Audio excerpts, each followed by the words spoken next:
특수상권의 기본을 전달해드렸던 1편에 이어서 추가로 주의해야 할 점 몇 가지 알려드리겠습니다. 이거 몰라서 어이없게 망하는 사람 많으니 스킵하지 말고 꼭 보시기 바랍니다. 구독과 좋아요는 컨텐츠 제작에 큰 힘이 됩니다. 바로 시작합니다.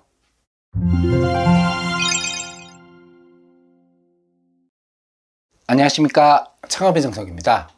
먼저 특수상권 창업의 기초 1편 내용을 간략하게 정리해봤습니다. 설명란에 링크해드렸으니 특수상권 창업이 처음이라면 필수로 보시기 바랍니다.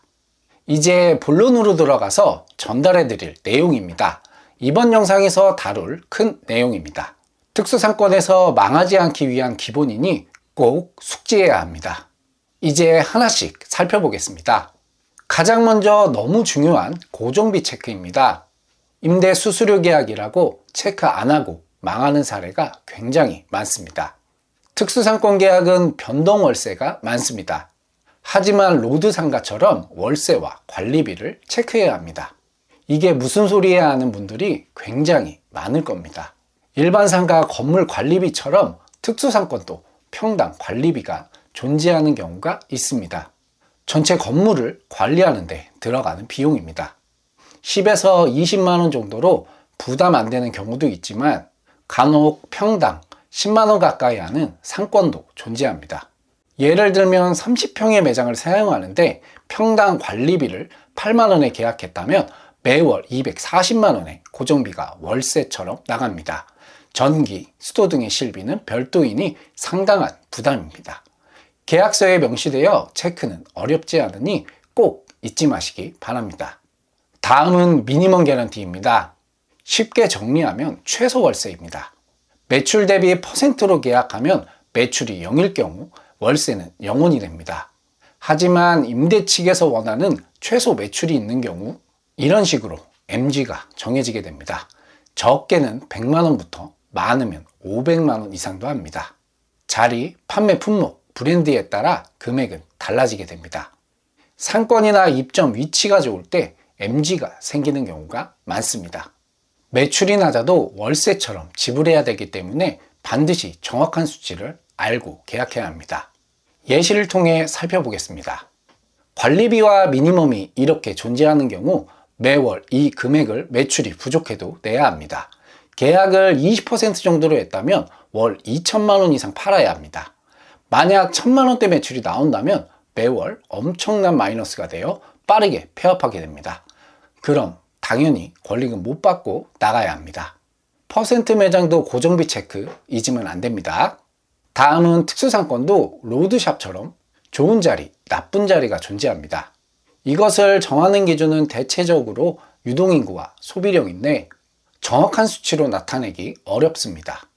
그래서 보조지표로 그 상권의 전체 매출을 이용하면 됩니다. 예를 들면 백화점, 대형마트, 아울렛 등의 전체 매출 순위입니다. 물론 업종, 브랜드에 따라 많이 다르겠지만 일반적으로는 지점 매출이 좋으면 개별 매장도 높은 경우가 많기 때문입니다. 주의해야 할 점은 너무 맹목적으로 믿고 투자를 결정하면 안 됩니다. 강남역 상권 매장이 모두 성공하지 못하는 이유입니다. 고정비, 브랜드, 업종의 매출력을 잘 보시기 바랍니다. 또한 같은 건물이라고 해도 매장 위치가 생각보다 중요하니 꼭 노출이 잘 되고 사람들이 많이 다니는 유동 라인에 있는지 체크하시기 바랍니다. 백화점 1층에 화장품과 명품들이 있는 이유를 생각하면 됩니다. 한 가지 팁을 드리면 특수상권은 비슷한 업종끼리 모아놓는 경우가 많습니다.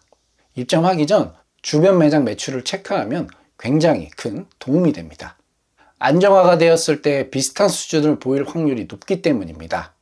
그래도 1등과 꼴등은 존재하니 최소 중간 이상은 해야 수익이 좋습니다. 상권 특성상 유행성 아이템이 상당히 많습니다. 벌집 아이스크림, 대만 카스테라 등이 대표적인 사례입니다. 이유는 단기간 유행하는 제품들은 평수 대비 높은 매출을 기록합니다. 그래서 월세를 수수료로 받는 임대인 입장에서는 환영할 수밖에 없습니다. 초기 1, 2개월만 잘 되고 1년도 안 돼서 매출 하락으로 폐업하는 경우가 많으니 장기적으로 소비가 일어날 만한 제품인지 심사숙고해야 합니다. 매출 안 나오면 로드샵과 마찬가지로 망하는 겁니다. 가끔 월세를 매출이 안 나오면 안 내도 되니 최소한의 수익은 나겠지 하는 생각을 가진 분들이 있는데 정말 위험한 생각입니다. 어느 정도 매출이 나와야 자기 인건비 이상 가져갈 수 있습니다. 안정적인 매출은 성공의 기본입니다. 3탄까지 가야 할 것 같습니다. 특수상권은 높은 소비 성향, 로드샵 대비 낮은 투자금 등 분명한 장점이 있습니다. 하지만 운영 시간을 무조건 지켜야 한다는 점, 전체 리뉴얼 부담 등의 단점도 존재합니다. 단기간 높은 수익률에 혹해서 하는 창업은 굉장히 위험합니다. 꼭 원금 회수 기간, 권리금, 지속성 등 꼼꼼히 체크해서 성공하는 창업자가 되시기 바랍니다. 궁금하신 내용은 편하게 문의 주셔도 됩니다. 영상이 도움이 되셨다면 구독과 좋아요 부탁드립니다. 창업의 정석이었습니다. 감사합니다.